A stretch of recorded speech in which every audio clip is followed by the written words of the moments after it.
We're standing next to the home of Francisco and Jacinta, the two visionaries of Fatima, and one of the things that Our Lady said to them was, "My Immaculate Heart will be your refuge, and it will lead you to God." It reminds me of something that the founder of the Marians used to say, "May the Immaculate Conception of the Blessed Virgin Mary be our strength and our salvation, or our health."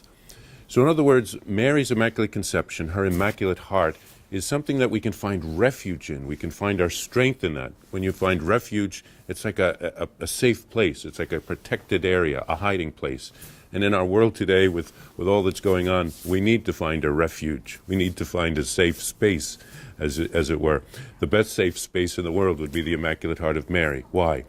She was never touched by sin, by any stain of sin. Original sin, she never committed sin in her own life. So the evil one never had any hold over her in any way.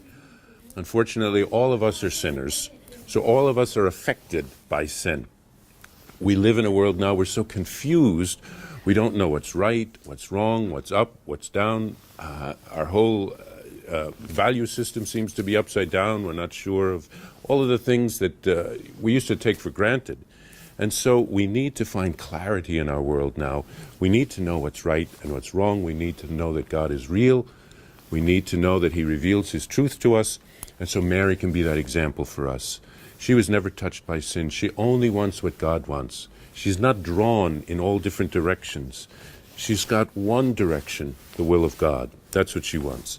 And so that's what we need to find in this world, a safe place, the refuge of the Immaculate Heart of Mary, and that will lead us to God. Because all Mary wanted to do in her life was to do the will of God, fulfill the will of God, nothing else. And by doing that, she was able to stay on the straight path. She was able to stay going where God wanted her to go. So that's what Our Lady tried to teach the children. If you do the will of God, you will have that refuge. You will be in a safe place. You won't be led astray. You won't miss the mark, which is one of the meanings of the word for sin in the Bible. We miss the mark, but we want to hit the mark. We want to hit the bullseye, which is the will of God.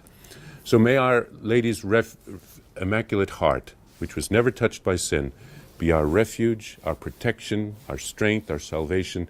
May it always lead us to fulfill the will of God.